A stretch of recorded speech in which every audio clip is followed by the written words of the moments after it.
Assertiveness is a really interesting topic. A lot of people don't fully understand what it is because they confuse it with aggression. Now, the easiest way to understand it fully is to recognize that as long as you are treating other people and yourself within your rights and you're respecting each other's boundaries, then the chances are that you're being assertive. So if you're passive, you let people walk all over you, they invade your boundaries, you lose track of your rights. If you're aggressive, you're actually walking all over somebody else's boundaries, you're invading their rights, and not treating them with respect. So an assertive person is able to stay within that area. A lot of people have very fuzzy boundaries. I think that was supposed to be a person. They have these boundaries around them. Now, I, for example, because I know about assertive, my boundaries are very strong. They're very thick.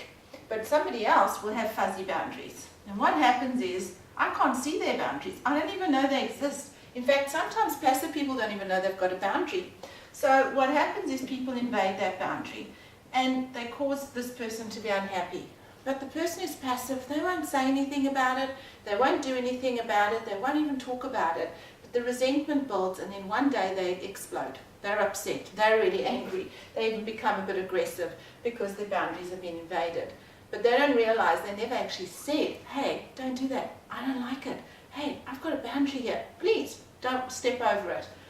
Now, in the courses that we run, what we do is we teach people to recognize they have boundaries, to learn how to communicate about them, to build better relationships with people by making sure that they don't have their boundaries invaded.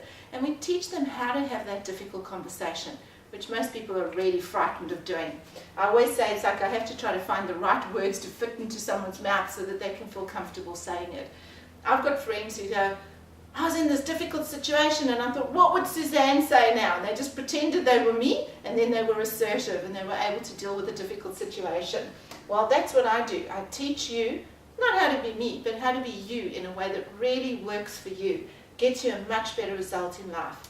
Now, with assertiveness, people often think they have to go from being a passive person to being someone who can tell the CEO how to run the company the next day. We can't do that, but what we can do is have a few greater steps in life where we can just be that little bit more assertive, be a bit more confident, speak up, say things we need to. You know, those meetings where you don't make the comments you want to make, or when you're having a discussion with your manager and you want to set some boundaries or ask for something that you want.